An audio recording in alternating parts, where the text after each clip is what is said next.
Hello students, कैसे? जी sir, हम लोग तो बढ़िया हैं। आज हम लोग स्टार्ट करेंगे चैप्टर नंबर 2। अपने गुड्स एंड सर्विसेज टैक्स में एक पायदान हम लोग आगे आ चुके हैं। चैप्टर नंबर 1 में हमने 2 सेशंस देखे थे और उसमें हम लोगों ने केवल ये समझने की कोशिश की थी व्हाई जीएसटी। जीएसटी आया क्यों? इसके पीछे के जितने लॉजिक्स थे, we tried to understand all those things. और ट्राइड नहीं, वी डिड इट। हम लोगों ने बहुत अच्छी तरह से किया उसको। आज फिर से important terms and definition, this is your chapter number 2 and आज के आज ये चैप्टर खत्म हो जाएगा। छोटा-सा चैप्टर है। बेसिकली हम इस चैप्टर में आपको ये समझाने की कोशिश करेंगे कि आने वाले समय में जो हम लोग टर्म्स यूज़ करेंगे या जो डेफिनिशन पार्ट है इम्पोर्टेंट, उनको आज हम कवर कर लेते हैं। जहाँ-जहाँ ज़्यादा समझाने की ज़रूरत होगी, मैं आराम से समझाऊँगा। लेकिन काफ़ी सारी चीज़ें इसमें से मैंने अपने लास्ट 2 सेशंस में कुछ न कुछ हिंट देकर आपको समझा दिया है। जैसे अगर मैं बोलूँ एक्शनेबल क्लेम, सबसे पहले, तो आज हम इस टॉपिक को बिल्कुल टच नहीं करेंगे। हम केवल इतना ही बताएँगे कि भई आपका जो ये एक्शनेबल क्लेम है ना, इसकी डेफिनिशन तो आज देख लेंगे, लेकिन हम लोग डिटेल में discussion next to next session में हो सकता है हो जाए। आने वाले 1-2 सेशन में चैप्टर नंबर 3 में आपका कवर होगा, 100% कवर होगा, क्योंकि उसमें शेड्यूल में ये चीज़ें दी हुई हैं। तो हमको वहाँ पर आपको डिटेल में डिस्कशन करना पड़ेगा एक्शनेबल क्लेम्स क्या होता है और ये अनसिक्योर्ड डेट से कैसे मिक्स्ड अप है देखा जाएगा। चलिए सबसे पहले हम बात करते हैं आपके सेक्शन 2 सबसेक्शन 10 की अपॉइंटेड डेट। ये डेफिनिशन इसलिए ये सारी डेफिनिशंस इसलिए समझनी ज़रूरी है कि जब-जब हम आगे कुछ न कुछ वर्ड्स बोलेंगे तो उसमें आएगा कभी न कभी अपॉइंटेड डेट। और अब अपॉइंटेड डेट आ गई तो उस समय हम लोग अपने दिमाग को दुरुस्त करेंगे तो उससे अच्छा है ये समझ लें कि जिस दिन कोई सेक्शन इन्फोर्स्ड होता है, जिस दिन कोई सेक्शन इन्फोर्स्ड होता है वो उस सेक्शन के लिए अपॉइंटेड डे है। लेकिन अगर हम बात करें सीजीएसटी के लाने की डेट, ये जीएसटी एक्ट को लाने की डेट, तो दैट इज 1 जुलाई 2017, जिस दिन max of the sections were enforced were applied actually. तो 1 July 2017 is your appointed date. Clear है? अपॉइंटेड डेट का मतलब जिस दिन इस एक्ट के मैक्सिमम सेक्शन, वैसे तो मान लिया जाता है जिस दिन ये एक्ट आया, जिस दिन ये एक्ट इन्फोर्स्ड हुआ, वही आपकी अपॉइंटेड डेट मानी जाएगी। लेकिन यहाँ पर 3-4 अलग-अलग डेट्स इसलिए हैं, वो मैं आपके साथ डिस्कशन नहीं करना चाह रहा। आप केवल इतना ही याद रखेंगे आज की डेट में कि 1 July 2017 is your appointed day. जिस दिन ये सीजीएसटी एक्ट इन्फोर्स हुआ, जिस दिन इसके ये सेक्शंस इन्फोर्स्ड हुए। कुछ एक सेक्शंस हैं जो बाद की डेट में इन्फोर्स्ड हुए। We are not talking about all those things right now और उसकी कोई ज़रूरत भी नहीं है। तो आप केवल ये याद रखेंगे 1 July 2017 is your appointed date, जिस दिन ये एक्ट इन्फोर्स्ड हुआ। Hope so it is clear now. Board का मतलब क्या है? बोर्ड का मतलब सीबीआईसी है, central board of indirect taxes and custom. Sir, board का मतलब सेंट्रल बोर्ड। पहले क्या होता था? ये है आपका बोर्ड ये। एक्शनेबल क्लेम को हम लोग देखेंगे। ये मैंने अभी बता ही दिया आपको कि हम लोग आगे इसकी मीनिंग को डिटेल में डिस्कशन करेंगे। वैसे इसकी डेफिनिशन दी हुई है section 3 of the transfer of property act 1882, TPA act 1882। लेकिन बोर्ड, अभी जो मैं डेफिनिशन आपको बता रहा हूँ, that is your board. Board का मतलब सीबीआईसी। इसको शॉर्टकट में आप लिख लें कहीं पर, सीबीआईसी। ठीक है ना? Central board of indirect taxes and custom. Central board of indirect taxes and custom. अगर मैं आपको एक विजिट करवा दूं,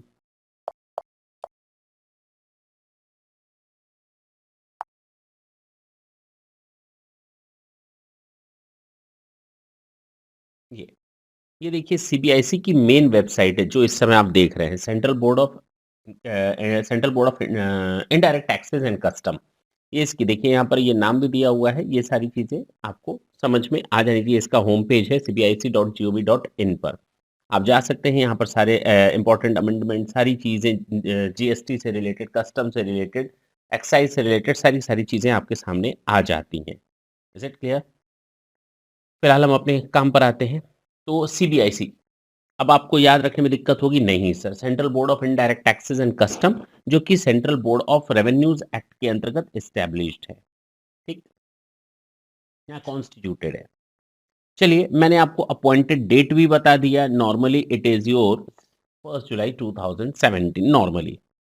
गवर्नमेंट का मतलब क्या होगा? इस पूरे एक्ट में जब जब मैं बोलूंगा गवर्नमेंट, तो गवर्नमेंट का मतलब और केवल सेंट्रल गवर्नमेंट से रखेंगे। Government means central government, government means central government.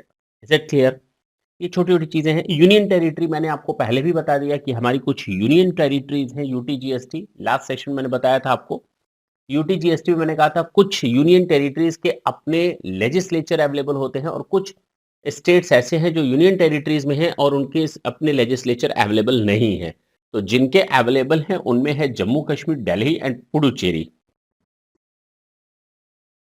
Delhi, Jammu and Kashmir and Puducherry, इनके इन यूटीज के अपने लेजिस्लेचर अवेलेबल है, इसलिए यहां पर स्टेट जीएसटी लगता है। क्या लगता है? इसलिए यहां पर क्या लगेगा?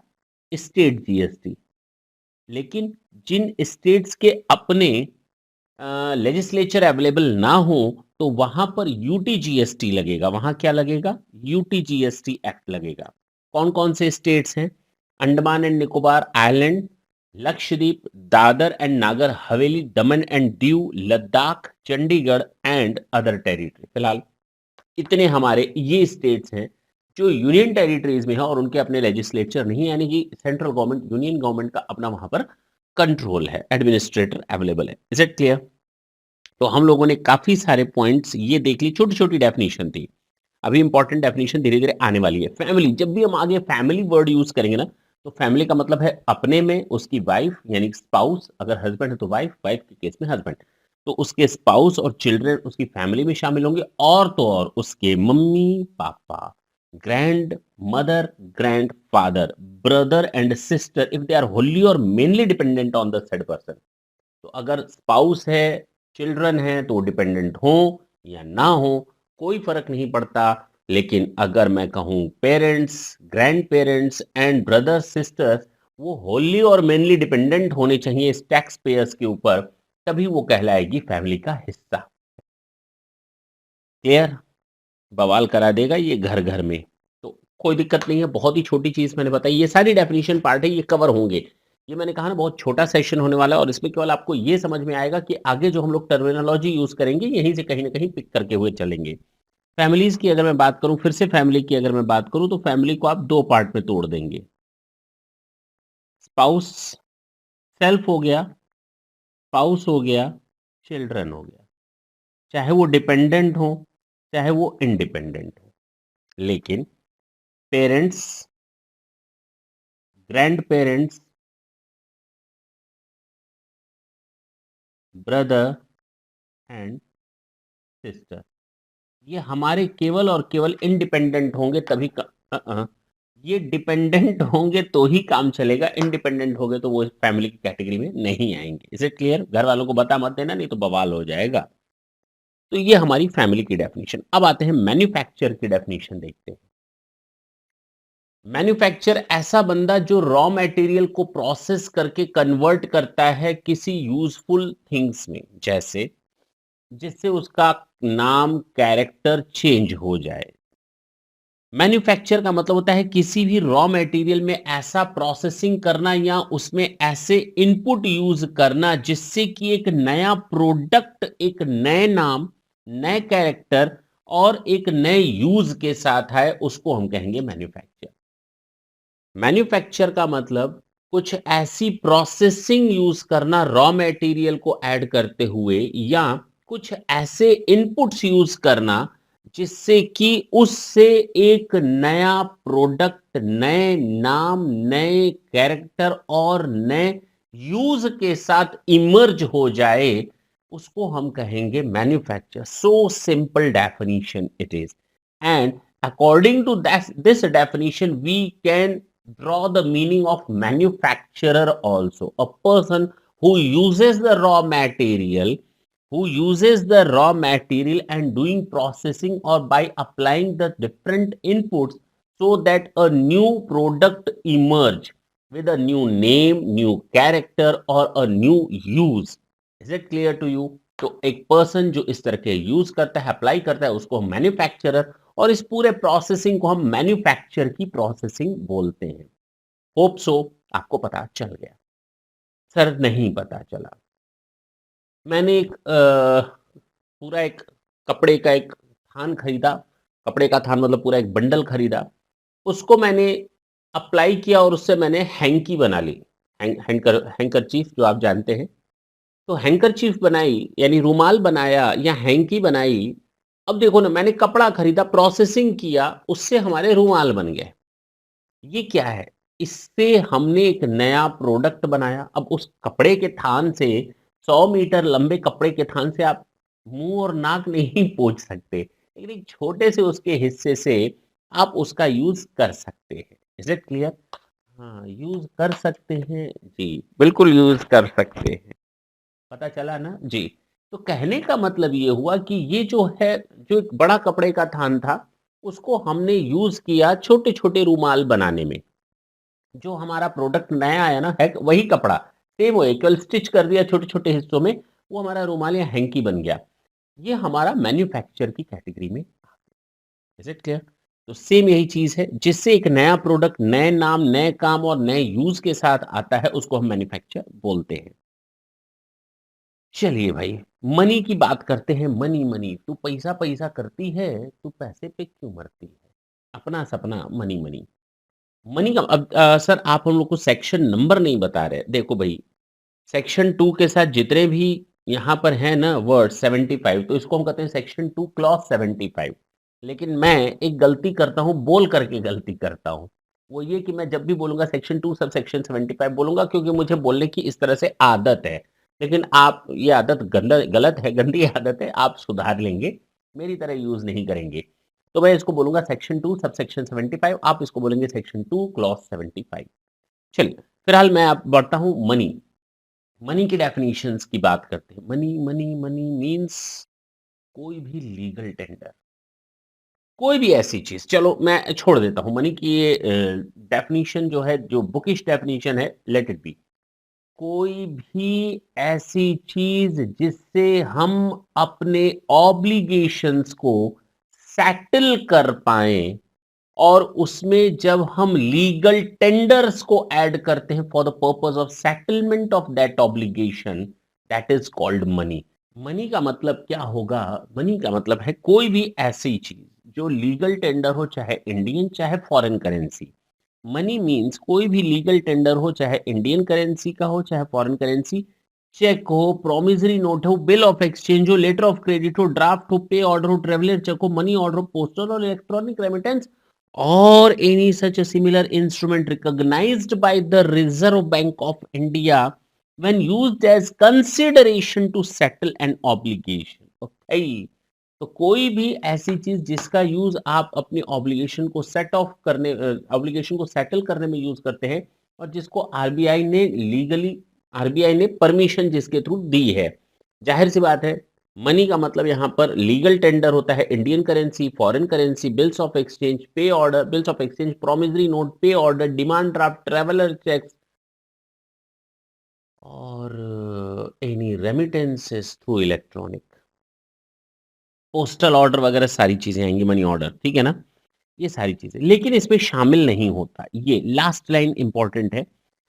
Does not include any currency that is held for its numismatic value. Numismatic value का मतलब क्या होता है? मान लीजिए मेरे पास 200 साल पुरानी करेंसी है।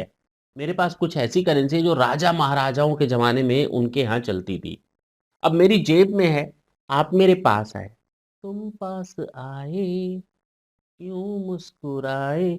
अरे भई, आपसे मैंने आपने कहा हमसे, मैंने आपसे कहा भई मुझे ये सामान दो, आपने हमें वो सामान दिया, आपने कहा मुझे पैसा दो, मैंने अपना वो 200 साल पुराना मनी निकाला और आपको दिया। आपने कहा ये क्या है? मुझे नहीं चाहिए। वो आपके लिए कबाड़ है। एक तरह से देखा जाए आपके लिए कबाड़ है, लेकिन उसकी वैल्यू लैक्स ऑफ रुपीज़ में हो सकती है। क्योंकि मैंने उसको होल्ड किया हुआ है। न्यूमिस्मेटिक वैल्यू का मतलब इसकी वैल्यू मार्केट में बढ़ती है। पुरानी करेंसी है, आउटडेटेड है, लेकिन उसको होल्ड करते हैं कई लोग, लेकिन उसकी कीमत लाखों में हो सकती है। Is it clear? फ्रैक्शंस में हो सकती है, डिफरेंट वेज में उसकी कीमत निकाली जा सकती है। तो वो उसको आप करेंसी ना माने, वो आपके राजा महाराजा और शहंशाहों के जमाने की करेंसी को आप किनारे कर दें तो ज्यादा बेटर है। ठीक है? वो आपकी करेंसी की कैटेगरी में नहीं आएगी, मनी की कैटेगरी में नहीं आएगी। आपने अगर उसको होल्ड किया है न्यूमिस्मेटिक वैल्यू पर। Is it clear? जैसे आज से 20-25 साल पहले 10 पैसा, 20 पैसा चलता था शायद, शायद उससे पहले भी। उसके पहले की बात मैं बता रहा हूँ। तो आज की डेट में वो नहीं चलता। आज की डेट में शायद अठन्नी आपको बहुत मुश्किल से मिलेगा, ₹1 मिल जाएँगे, लेकिन हाँ, कम मिलते हैं। तो चवन्नी, अठन्नी आपको ना देखने को मिलेगा, जिसको हम लोग कहते हैं 25 पैसा, 50 पैसा। चलिए, मनी की डेफिनिशन हो गई, तो अब आपका मनी का ये डाउट दूर हो गया कि मनी किसको कहते हैं। गुड्स और सर्विसेज पर अब स्टार्ट करें, क्योंकि अब हमारा अच्छा टैक्सेबल पर्सन को पहले देख लेते हैं। टैक्सेबल पर्सन बहुत ही सिंपल चीज़ है। टैक्सेबल पर्सन वो पर्सन, देखिए सेक्शन 2 107 है, नीचे ऊपर है, उसको उसको ध्यान में नहीं रखेंगे। टैक्सेबल पर्सन का मतलब होता है वो पर्सन जिसने अपने आप को रजिस्टर्ड करवाया है जीएसटी के प्रोविजंस के तहत। Section 22, section 24, all these. तो कोई भी बंदा जिसने अपने आप को रजिस्ट्रेशन कराया है according to the provisions of GST, उसको हम कहेंगे टैक्सेबल पर्सन। सर एक बात बताइए, अगर कोई बंदा, not Kharbanda, I am telling, अगर कोई बंदा जिसको जीएसटी एक्ट में रजिस्टर्ड होना चाहिए था, उसने अपने आप को जीएसटी में रजिस्टर्ड नहीं करवाया, the person who was liable to get the registration but he didn't do so, then also he would be treated as a taxable person, even though he is not registered according to the GST system, but he was liable to be registered. That's why the person shall be fall under the category of the taxable person. And the third type of category, a person who was not liable, but actually he registered himself voluntarily. तीन बंदे मैंने बताया। एक बंदा जो GST act में registered है, वो तो आपका हो गया टैक्सेबल पर्सन। एक वो जो जिसने अपने आप को रजिस्टर्ड नहीं करवाया, but he was liable to get the registration. तीसरा, जो लायबिल नहीं था रजिस्ट्रेशन के लिए, लेकिन उसने वॉलंटरीली अपना रजिस्ट्रेशन जीएसटी एक्ट के तहत करवाया, वो भी टैक्सेबल पर्सन। बस सीधी सी बात है, सोचने वाली क्या बात है। तीन लोग हैं, एक रजिस्टर्ड पर्सन, एक रजिस्टर्ड पर्सन, एक पर्सन जो रजिस्ट्रेशन के लायक था, और तीसरा एक पर्सन जिसने वॉलंटरी रजिस्ट्रेशन करवाया। ठीक है ना? तो ये चीज याद रखेंगे। अब आपका बचा दो डेफिनेशन, शायद बची हैं, 2 से 3। मैं बिज़नेस की डेफ़िनिशन नहीं पढ़ता, मैं बिज़नेस के बारे में बता देता हूँ। देखिए ना, ये जो पूरा सिस्टम आप पढ़ने जा रहे हैं जीएसटी में, वो बिज़नेस पर ही सेंटर्ड है। Basically I am just doing business, then GST shall apply. अगर मैं बिज़नेस कर रहा हूँ तो जीएसटी अप्लाई होगा। सर मैं बिज़नेस नहीं कर रहा तो क्या मैं जीएसटी अप्लाई नहीं होगा? मैंने आपको लास्ट सेशन में भी ये बता दिया था कि हर एक पर्सन जो पैदा होता है, from the very same moment he start to make the payment of GST, taxes का पेमेंट करना स्टार्ट कर देता है। Not in direct tax, not direct tax, but indirect tax. तो इनडायरेक्ट टैक्सेस का पेमेंट करना शुरू कर देता है। एक बच्चा पैदा होता है, उसको दवा मीन्स इंजेक्शंस वगैरह दिए जाते हैं, वैक्सीनेशंस वगैरह दी जाती हैं, उसमें जीएसटी भी शामिल होता है। तो कहने का मतलब, from the same moment he started to make the payment of taxes also. जब तक आदमी मर नहीं जाता, तब तक वो टैक्स गवर्नमेंट को किसी न किसी तरह से हर पल दे रहा होता है। लेकिन मैं ऐसे बंदों की बात नहीं कर रहा। I am not talking about the consumers, I am just talking about the persons who are supplying. अब देखिए, एक वर्ड आया मेरे मुंह से निकला, सप्लाई। मैंने अभी-अभी एक वर्ड यूज़ किया कि हम लोग किसकी बात कर रहे हैं? सप्लाई। और सप्लाई किस चीज़ की कर रहे हैं? सप्लाई या तो गुड्स की होती है, सप्लाई या तो फिर सर्विसेज़ की होती है, या दोनों की होती है। तो आप याद रखेंगे, आगे से हम एक कॉमन वर्ड यूज़ करेंगे, supply. And supply includes the word supply of goods, supply includes the word supply of services। तो सप्लाई का मतलब goods as well as services, या दोनों, सप्लाई ऑफ गुड्स और सप्लाई ऑफ सर्विसेज, और both, दोनों cover हो सकते हैं। तो आगे से ये याद रखेंगे, जब भी मैं जीएसटी में सप्लाई वर्ड आया है, जीएसटी में सप्लाई एक कॉमन वर्ड यूज किया गया है, तो आगे से मैं सप्लाई वर्ड बोलूं तो अब आपको दिक्कत नहीं होनी चाहिए। तो जो सप्लायर होता है, चाहे वो गुड्स का सप्लायर हो, चाहे सर्विसेज का सप्लायर हो, वो बिजनेस की कैटेगरी में आएगा। सीधा एक लाइन की बात मैं बता रहा हूं। जो बंदा सप्लाई करेगा, चाहे गुड्स की, चाहे सर्विसेज की, चाहे दोनों की, वो हमारा बिजनेस की कैटेगरी में आएगा। और अगर मैं इन लाइंस को पढ़ूं, इंपॉर्टेंस ऑफ बिजनेस, तो इसमें पहली लाइन ही दिखा है, GST is a tax on commercial transaction, it means the supply made by individual, supply made by the individual person. अच्छा, इसको भी मैं तो 2 मिनट में बता देता हूं कि अगर कोई सप्लायर है, मैंने क्या बोला, अगर कोई सप्लायर है जो सप्लाई ऑफ गुड्स करता है या सप्लाई ऑफ सर्विसेज करता है,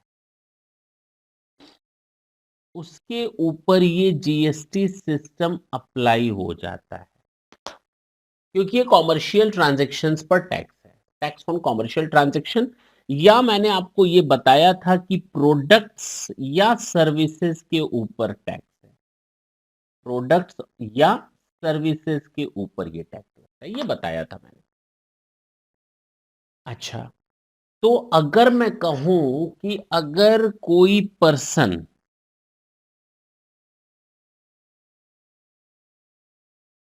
सप्लाई ऑफ गुड्स या सप्लाई ऑफ सर्विसेज करता है और ये कॉमर्शियल ट्रांजैक्शन होता है, कॉमर्शियल ट्रांजैक्शन का मतलब, कॉमर्शियल ट्रांजैक्शन का मतलब इंपॉर्टेंट वर्ड है, हर बार अब यूज होगा तो बीमार होने की जरूरत नहीं। कॉमर्शियल ट्रांजैक्शन का मतलब in the course of business, in the course of business और in the course of furtherance of business. ये दो अलग अलग वर्ड हैं, लेकिन इनका मतलब जब भी हम निकालेंगे एक ही तरीके से निकालेंगे।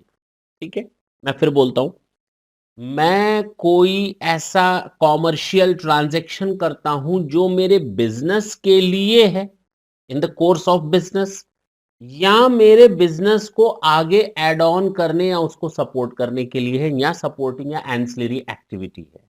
मेरी बात ढंग से समझे। मैंने कहा कि जब मैं किसी जीएसटी ट्रांजैक्शन की बात करता हूं तो मैं कॉमर्शियल ट्रांजैक्शन की बात कर रहा हूं। I am not talking about the person who receipt the supply of goods, और I am not talking the person who is the recipient of services, not at all. I am just talking about the person who actually supplies the goods और who actually supply the services, और both. तो ऐसा जो supplier होता है वो अगर ऐसी supply in the course of business करता है, क्योंकि कॉमर्शियल ट्रांजैक्शन है, और in the course of furtherance of business करता है, तो ऐसी एक्टिविटीज हमारी कहलाएंगी बिजनेस। हाँ, सही है, बिल्कुल ठीक है। तो यहां पर आते हैं, इसके बारे में जानने की कोशिश करते हैं। अच्छा, इसी के बारे में मैं आपको थोड़ा और डिटेल बताऊं। सर थोड़ा एक डिफरेंशिएट कर दीजिए। मान लीजिए मैंने एक फर्नीचर खरीदा, मिस्टर ए ने मिस्टर बी को, ये फर्नीचर सप्लायर है और ये नो वन है, मतलब ही is not doing any business. इसने सेल किया फर्नीचर मिस्टर बी को, और मिस्टर बी ने ये फर्नीचर अपने हाउस होल्ड आइटम की तरह रखा हुआ है। भाई फर्नीचर मिस्टर बी ने खरीदा, अपने घर में रखा, डाइनिंग टेबल, ठीक है ना। अब इसके लिए इन द कोर्स ऑफ बिजनेस है,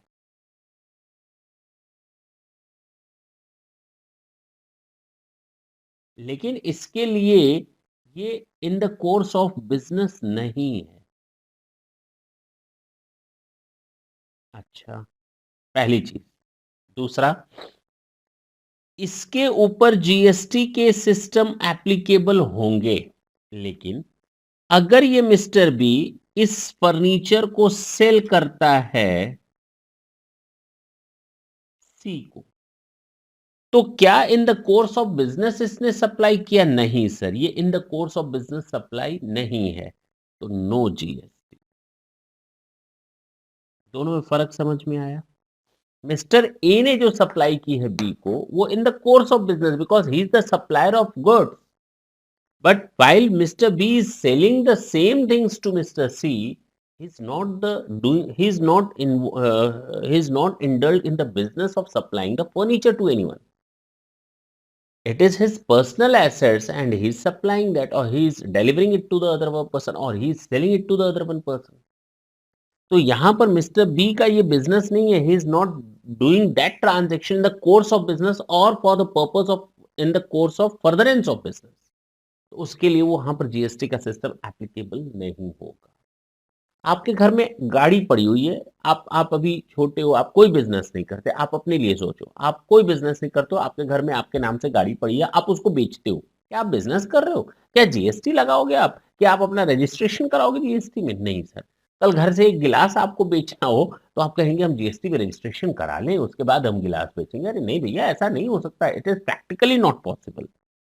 तो ये याद रखेंगे कि अगर कोई पर्सन इंडिविजुअल कैपेसिटी में कोई काम करता है तो वो बिजनेस की कैटेगरी में नहीं आएगा। ये मैंने सेम स्कूटी वाला एग्जांपल यहाँ पर दिया हुआ है, आप देख लेंगे। In the course of business का मतलब होता है in order to carry on the business various activities are carried by the entity on a routine basis such as sale, purchase, provision of services or production of goods, making and receiving payments, etc. These activities may be regarded as activities undertaken in the course of business. तो जब आप business करते हैं, you are doing so many different thing. आप सामान बेचते हैं, आप सामान खरीदते हैं, आप सर्विसेज देते हैं, आप सर्विसेज लेते हैं, आप पेमेंट देते हैं, आप पेमेंट लेते हैं। कई तरह के ट्रांजेक्शन होते हैं, वो इन द कोर्स ऑफ बिजनेस होता है। In the furtherance of business, जो इन एक्टिविटीज को, जो इन मेन एक्टिविटीज को सपोर्टिंग एक्टिविटीज होती हैं, जैसे एडवर्टीजमेंट करना, सैंपल्स फ्री में बांटना, हाँ है ना, ये भी हमारा फर्दरेंस ऑफ बिजनेस की कैटेगरी में आता है। Under GST both the phrases are to be taken together to interpret meaning in a true sense. बिल्कुल ठीक है, इंपॉर्टेंस मैंने बता दिया। ये आपका हो गया बिजनेस की डेफिनेशन। अब हम पढ़ने जा रहे हैं कंसीडरेशन। कंसीडरेशन के बाद दो डेफिनेशंस और हैं, गुड्स एंड सर्विसेज, बस बाकी आपका ये पूरा चैप्टर खत्म। मैंने कहा था ना छोटा सेशन है, लेकिन समझाने समझाने में ज्यादा टाइम लग जाता है, ठीक है ना। कंसीडरेशन की बात करते हैं। इसमें भी ना हम आपको सीधे काम की बात बताने जा रहे हैं, क्योंकि अगर मैं आपको बेयर एक्ट की लैंग्वेज तुरंत बताऊंगा तो दिक्कत होगी। जब आप नेक्स्ट सेशंस में आएंगे तो धीरे धीरे ये कंसीडरेशन की डेफिनेशंस वगैरह सारी चीजें दोबारा आएंगी या दोबारा ये पॉइंट्स रेज होंगे। आप केवल इतना समझ लो, कंसीडरेशन का मतलब दो चीजें होती हैं। कंसीडरेशन सर अभी अभी आपने बताया था मनी, मनी में कहा था मनी एक ऐसी चीज होती है जो इंडियन करेंसी हो, फॉरेन करेंसी हो, जिसको आरबीआई ने परमिट किया हो अपने लाइबिलिटी या ऑब्लिगेशंस को सेटल करने के लिए, जिसको हम लोगों ने अभी अभी देखा। कंसीडरेशन, कंसीडरेशन का मतलब होता है, कंसीडरेशन अगर हम कोई सामान खरीद रहे हैं या हम कोई सर्विसेज ले रहे हैं, तो उसका जो हम पेमेंट कर रहे हैं, या तो वो पेमेंट मॉनिटरी कंसीडरेशन होगा या नॉन मॉनिटरी कंसीडरेशन होगा। तो consideration here means monetary as well as non monetary consideration. Monetary consideration का मतलब क्या होता है? जिसमें हम करेंसी को यूज करते हैं, मनी को यूज करते हैं, जिसमें हम मनी को यूज करते हैं वो कहलाता है कंसीडरेशन। तो मनी की डेफिनेशन तो देख ली, section 2 sub section 75, sub section 275 आप क्लॉज बोलेंगे। तो मनी की डेफिनेशन देख ली। मनी का मतलब होता है केवल कैश नहीं होता, लेकिन उसमें cheque, promissory note, bill of exchange, letter of credit, pay order, money order, postal order और ऑनलाइन ट्रांसफर्स, ये सारी चीजें शामिल होती हैं, ठीक है ना। वो देख लिया। लेकिन नॉन मॉनिटरी कंसिडरेशन का मतलब क्या होता है, जरा हम उसके बारे में बात करें। नॉन मॉनिटरी कंसिडरेशन का मतलब है, मान लो मैंने आपसे कहा कि मैं तुम्हारे लिए खाना बनाऊंगा, तुम मेरे कपड़े धो देना। ये भी कंसिडरेशन है। इनडायरेक्टली आई एम एक इनफॉर्मल तरीके से मैं आपको सिस्टम समझा रहा हूँ। इसको अब बिजनेस की कैटेगरी में मत ले जाना, बिजनेस की कैटेगरी में कपड़े धोने वाला हिसाब किताब नहीं होगा। चलिए बात समझ में आया। चलिए मैं एक बिजनेसमैन हूं, मैं वॉशरमैन हूं, मैं कपड़े धोता हूं, ठीक है ना।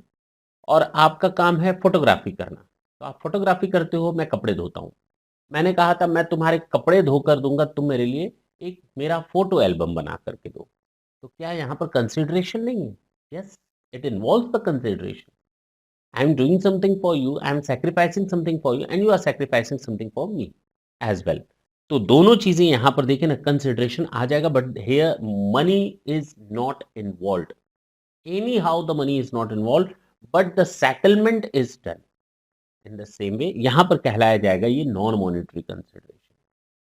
तो सप्लाई ऑफ गुड्स छोड़ देते हैं, ये समझ में आया। देखिए श्याम एक बार्बर है, एग्री कहता है, वो कहता है डेंटिस्ट से मैं तुम्हारे बाल काटूंगा, तू मेरे दांत काट, मतलब दांत साफ कर। ठीक है ना, एक ने एक के बाल काटे, दूसरे ने दूसरे के डैमेज्ड टीथ को सही किया। ओके। इसी तरह एक कंसिडरेशन ऐसे भी हो सकता है, मोहन ने एक रिनाउंड शॉप को खरीदा, गुड क्वालिटी चिकन था, Anil wants to enter into the same business in the same locality. अब देखो ना, एक बंदे का चिकन शॉप है, उसी चिकन शॉप के बाजू में बगल वाली दुकान दूसरे बंदे ने खरीदी। अब दूसरा बंदा आ रहा है तो पहले वाले ने कहा भैया तुम इस एरिया में 2 साल तक मत भटकना। जिसका ऑलरेडी शॉप है वो दूसरे से कहता है भैया तू मेरे बाजू में खोल देगा अपना बिजनेस, तो जाहिर सी बात है मेरा बिजनेस भी खराब होगा, ये ले 5 लाख रुपए पकड़, आइंदा से मेरे इस मोहल्ले में 2 साल तक मत घूमना, एग्रीमेंट कर लेते हैं। बात समझे? उसको भी कहा जाएगा consideration. Dorbin owned 3 cars and is unable to park all of them within his premises. He requested his neighbor to allow him to park on one of the car in front of his main gate. In return, the neighbor charged 2,500 per month. That's it. तो एक तरह से parking charge हो गया, but there is no any business. यहाँ पर business नहीं भी है लेकिन नॉन मॉनेटरी कंसिडरेशन है सर, यहाँ पर मनी है। चलो मैं एक चीज़ बोलूँ कि मैंने अपने नेबर से कहा देखो भाई मेरी कार है, मेरे घर में जगह नहीं है, तो हम अपनी कार तुम्हारे घर में जो जगह है, वहाँ रख लेते हैं। नेबर ने कहा देख मेरे घर में जगह है तो मैं तुम्हें जगह दे दे रहा हूँ, लेकिन जो तुम चिल्लाते रहते हो मेरे ऊपर कि तुम अपने घर के बाहर मेरी गाड़ी ना लगाओ, यानी मैं अपनी गाड़ी तुम्हारे घर के बाहर लगाता हूँ रोड पर, रोड साइड पर, तो तुम बहुत चिल्लाते हो। तुमको अब पार्किंग की ज़रूरत है तो तुम मेरे घर में ले आ रहे हो। तो मुझे तुम अलाउ करो, तुम अपने घर के सामने गाड़ी खड़ी करने की, रोड पर ही सही, साइड में जगह है, हम रख देंगे। हाँ, तुम्हारी जो गाड़ियाँ हैं, वो हम अपने यहाँ एडजस्ट कर लेते हैं। Again there is a consideration. एक आदमी टॉलरेट कर रहा है या बियर कर रहा है, या एक सर्विसेज़ की कंडीशन में दूसरी सर्विसेज़ दे रहा है या छोड़ रहा है। Is it clear? That's it. Government subsidy important चीज़ है। The consideration doesn't include any subsidy given by the central government और state government। ये याद रखेंगे, मैंने यहाँ दोनों बोला है, सेंट्रल गवर्नमेंट और स्टेट गवर्नमेंट। तो जब हम लोग एक चैप्टर पढ़ेंगे वैल्यूएशन अंडर सेक्शन 15, तो उस समय ये चीज़ याद आएगी हम लोगों को, मैं आपको बताऊंगा। कंसिडरेशन को जब मैं आपको पढ़ा रहा था, नॉन मॉनिटरी कंसिडरेशन या मॉनिटरी कंसिडरेशन या कंसिडरेशन की डेफिनेशन, तो उस समय मैंने आपको ये चीज़ बताई थी। ये मैं बोलूंगा जब मैं वैल्यूएशन अंडर सेक्शन 15 की बात करूंगा जीएसटी एक्ट में।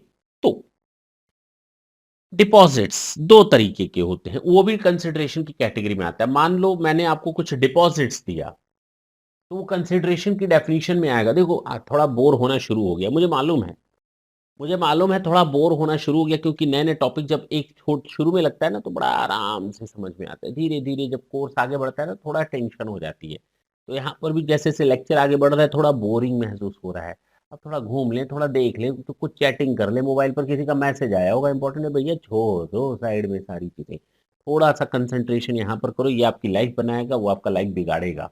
उन चीज़ों को किनारे करो, जो आपकी लाइफ बना रहा है ज़रा उस पर कंसंट्रेट करो।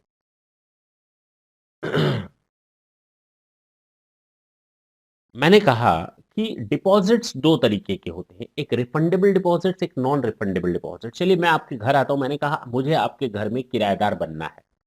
ठीक है, 3 महीने का एडवांस दो तो काम चलेगा। मैंने 3 महीने का एडवांस दिया। अच्छा, 3 महीने का एडवांस 2 तरह से लोग माँगते हैं। एक ये जिस दिन घर छोड़ोगे ये 3 महीना वापस ले लेना, जो एडवांस दे रहे हो वो वापस ले लेना। दूसरा ये कि भैया हम तुम्हारा ये एडवांस आपके किराए में हर महीने 5-500 रुपए एडजस्ट करेंगे। मेरी बात समझना। मैंने आपको 12,000 रुपए एडवांस किराया दिया। आपने कहा हर महीने जितना किराया बनता है ना, 1-1 हज़ार हम 1 साल तक आपका किराया माइनस करते जाएँगे। मान लीजिए किराया आपको हमसे लेना है 10,000, अब आप 99,000 1 ईयर तक चार्ज करेंगे क्योंकि 12,000 आपने डिपॉज़िट के तौर पर रख लिया। It means you are having my money not only on account of the deposit, but it represent the amount of rent.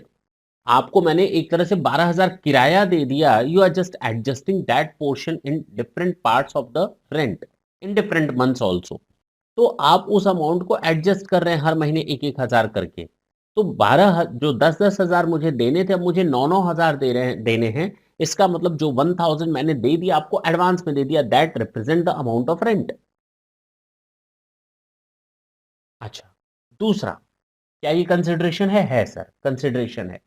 मैंने कहा जो मैंने आपको 12,000 दिया है, मैं जब आपका मकान छोड़ूँगा ना, मुझे 12,000 वापस कर देना। आपने कहा ठीक है। तो ये रिफंडेबल डिपॉज़िट है। क्या ये रेंट है? नहीं।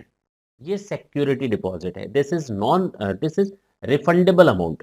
और दूसरा जो नॉन रिफंडेबल है वो कंसिडरेशन का पार्ट होता है, जो रिफंडेबल है वो कंसिडरेशन का पार्ट नहीं है। कॉमन सेंस की बात है। जो रिफंडेबल है वो कंसिडरेशन का पार्ट नहीं है। और जब कंसिडरेशन नहीं है तो जीएसटी भी नहीं लगेगा। Donation, the donation of charity doesn't attract GST normally. अभी केवल इतना ही समझते हैं, उतना ही बेटर है कि नहीं। The donation of charity doesn't attract GST unless the donation imposes an obligation on the recipient. A donation of rupees 1 lakh is given by a doctor to the trust or temple. This will not attract GST. अगर आप किसी मंदिर, मस्जिद, गुरुद्वारे और गिरजाघर को 2 लाख, 5 लाख, 1 लाख, 10,000, 25,000, 50,000 कुछ डोनेशन और चैरिटी देते हैं, तो बिना कंसिडरेशन के होता है, कोई मतलब नहीं है, वो आपका जीएसटी अट्रैक्ट नहीं करेगा। लेकिन मैंने कहा, लेकिन आपने किसी मंदिर में 2 लाख रुपए दिए और कहा कि इस मंदिर में एंट्री गेट पर एक संगमरमर का एक नेम प्लेट लगा दो मेरे नाम से कि ये कंट्रीब्यूशन इसने दिया, जस्ट लाइक एन एडवर्टीजमेंट। भैया वहां पर जीएसटी लग जाएगा क्योंकि उसके अगेंस्ट में कुछ ना कुछ मांग रहा हूं। ठीक है ना। अगर एडवर्टीजमेंट हो रही है वहां पर तो आपका काम तमाम हो जाएगा।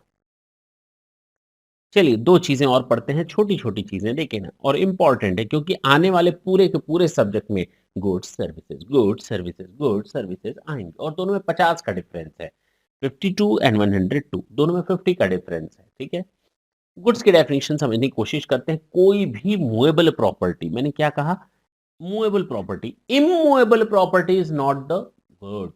तो गुड्स की क्या डेफिनिशन में इमूवेबल प्रॉपर्टी नहीं आएगी, केवल मूवेबल प्रॉपर्टी आएगी। Every kind of movable property other than money and securities. Money आपकी मूवेबल प्रॉपर्टी तो होती है लेकिन गुड्स नहीं होती। सिक्योरिटीज आपकी मूवेबल प्रॉपर्टी तो होती है लेकिन गुड्स नहीं होती, ये याद रखेंगे। तो मनी और सिक्योरिटीज इसको तो बिल्कुल दिमाग से निकाल लें, those are not your goods. तो money, every kind of movable properties other than money and securities but includes actionable claim। okay, देखा जाएगा। growing crops actionable claim, मैंने कहा नेक्स्ट सेशन में आएगा। actionable claim is part of your goods। तो ये याद रखेंगे, actionable claim आपको लगेगा सर्विस लेकिन माना गया नहीं, ये आपका गुड्स है।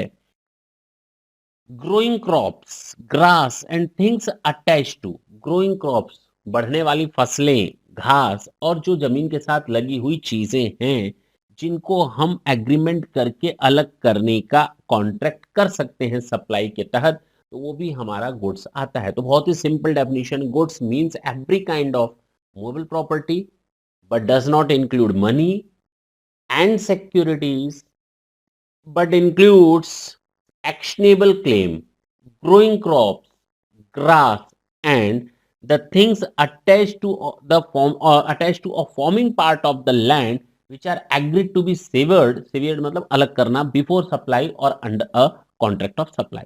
That's it। ये आपकी गुड्स की डेफिनेशन है।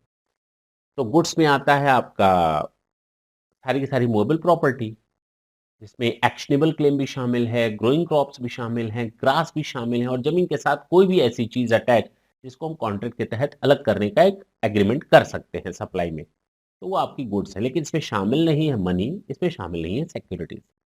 ठीक है। सर्विसेज की बात करते हैं। सर्विसेज, इसमें भी कहा सारी की सारी चीजें शामिल हैं, लेकिन सर्विसेज में गुड्स शामिल नहीं है। हाँ, सर्विसेज में मनी शामिल नहीं है, सिक्योरिटीज शामिल नहीं है। ओके, तो ये तीन चीजें हटा देंगे आप। पहला, सर्विस, अगर कोई गुड्स है तो वो सर्विस नहीं हो सकती, सर्विस है तो गुड्स नहीं हो सकता। तो अगर कोई चीज गुड्स हो गई तो वो सर्विस नहीं होगी। मनी ना तो गुड्स है ना तो सर्विस है, सिक्योरिटीज ना तो मनी गुड्स है ना तो सर्विसेज है। लेकिन शामिल है कोई भी ऐसी एक्टिविटी जो मनी का यूज और उसके कन्वर्जन से रिलेटेड है और जिसके लिए हम कोई ना कोई कंसिडरेशन लेते हैं। जैसे मैंने आपको 500 रुपए का एक नोट दिया, मैंने कहा इसके खुले दे देना भाई। आपने मुझे 100 रुपए के 5 नोट थमा दिए। क्या ये सर्विस है? सर, आपने ना हमको 500 का एक नोट दिया और उसके बदले आपने हमसे 100 रुपए के 5 नोट ले लिए। ऐसे तो हम लोग दुकानदारों के पास जाते हैं, मान लीजिए मेरे पास 2000 का नोट है, मुझे रिक्शे वाले को देना है 100 रुपए। अब रिक्शा वाला कहता है भाई साहब मेरे पास तो छुट्टे हैं ही नहीं, मैं क्या करूं, मैं क्या करूं। हाँ, तो उसके बाद मैं चला गया बगल में एक मेडिसिन शॉप पर, मैंने कहा भैया छुट्टे दे देना। दे देगा वो? हाँ, नॉर्मली दे देगा। उसने मुझे छुट्टे दे दिए 2000 के बदले कितने? 2000। तो इसका मतलब उसने सर्विस नहीं दी। लेकिन अगर मुझसे वो कहता है नहीं भैया मैं छुट्टे दूंगा बशर्ते आप 100 रुपए हमें दे दें, यानी उसने हमें 2000 के बदले 1900 या 1950, 2000 के अगेंस्ट उसने 1900 और 1950 हमें पे ऑफ कर दिया। 50 rupees he is charging commission. मैं तो भैया ये धंधा ही करता हूँ, यहाँ मेडिकल शॉप खोल करके बैठे हो ना, तो केवल मेडिकल शॉप पे दवा नहीं बेचता, मैं रुपए भी बेचता हूँ। तो उसने 50 रुपीज चार्ज काट लिए। तो अगर वो ऐसा करता है it means he is charging something against that, he is providing services to me. और अगर वो सर्विस के अगेंस्ट कुछ पैसा चार्ज करता है दैट इज कॉल्ड सर्विस। लेकिन अगर 2000 के बदले 2000 उसने दे दिए तो वो हमारा सर्विस की कैटेगरी में नहीं आएगा। तो conversion of money from one form to another form is also services, but if the consideration is involved in that, तो अगर मनी के बदले मनी दिया जाता है एक फॉर्म से दूसरे फॉर्म, जैसे 500 के बदले 100 रुपए के, डॉलर के बदले रूपी, रूपी के बदले डॉलर, कुछ भी, तो वो भी हमारा सर्विस की कैटेगरी में आ जाएगा अगर उसके अगेंस्ट कुछ ना कुछ सर्विस चार्ज लिया जाता है तो। Otherwise not at all. जैसे आप बैंक में जाते हैं, कहते हैं भैया मुझे 10,000 रुपए का एक ड्राफ्ट बना दो, बैंक वाला कहता है 100 रुपया लेंगे भाई साहब। ये जो 100 रुपए ले रहा है कंसिडरेशन ही तो है। 10,000 दे रहा हूं मैं, वो 10,000 दे रहा है, लेकिन उसके अगेंस्ट वो 100 रुपए चार्ज कर रहा है। एक तरह से देखो, एक फॉर्म लिया दूसरे फॉर्म में बैंक ने दिया, but the bank is charging the amount, that is called service. वो सर्विस चार्ज ले रहा है। तो लेकिन अगर आप मेरे पास आते कहते हैं 2000 का छुट्टा दे दो, मैंने 2000 आपको दे दिया as a student, as a teacher, तो वहां पर वो सर्विस नहीं काउंट होगा। तो कहा गया सर्विस का मतलब कुछ भी ऐसी चीज जो गुड्स ना हो, मनी ना हो, सिक्योरिटीज ना हो, लेकिन उसमें शामिल है मनी के फॉर्म में कंसिडरेशन, मनी टू मनी, और मनी के एक फॉर्म से दूसरे मनी में कन्वर्जन, वो शामिल है बशर्ते उसके अगेंस्ट कुछ ना कुछ कंसिडरेशन चार्ज किया जाता हो। That's it. तो अब बहुत ही आसानी से आपको ये दो डेफिनेशन तो हमेशा याद रखनी चाहिए, एक गुड्स एक सर्विसेज। 252 टू 102। गुड्स कहता है सारी की सारी मूवेबल प्रॉपर्टीज हमारी गुड्स होती हैं, जिसमें शामिल नहीं है मनी, जिसमें शामिल नहीं है सिक्योरिटीज, लेकिन शामिल है actionable claim, growing crops, grass, और कोई भी ऐसी चीज जो जमीन के साथ अटैच हो और जिसको कॉन्ट्रैक्ट ऑफ सप्लाई के तहत अमल करने का एग्रीमेंट कर सकते हैं, वो हमारी गुड्स के डेफिनेशन में आती है। सर्विसेज की बात करें तो कहता है हर एक चीज हमारी सर्विस होती है, लेकिन उसमें शामिल नहीं होता गुड्स, उसमें शामिल नहीं होता मनी, उसमें शामिल नहीं होता सिक्योरिटीज, लेकिन उसमें शामिल होता है कोई भी ऐसा एग्रीमेंट जो मनी टू मनी के अगेंस्ट किया गया हो, बशर्ते उसके अगेंस्ट कुछ ना कुछ कंसिडरेशन लिया गया हो। दैट्स इट, खत्म। आपका ये चैप्टर पूरी तरह से डन डन है, डन डन। नेक्स्ट सेशन में फिर हम आपसे मिलेंगे। अब हमारा चैप्टर अब स्टार्ट होगा, and this is your supply chapter number 3। Next session में आपसे मिलेंगे, तब तक के लिए थैंक यू।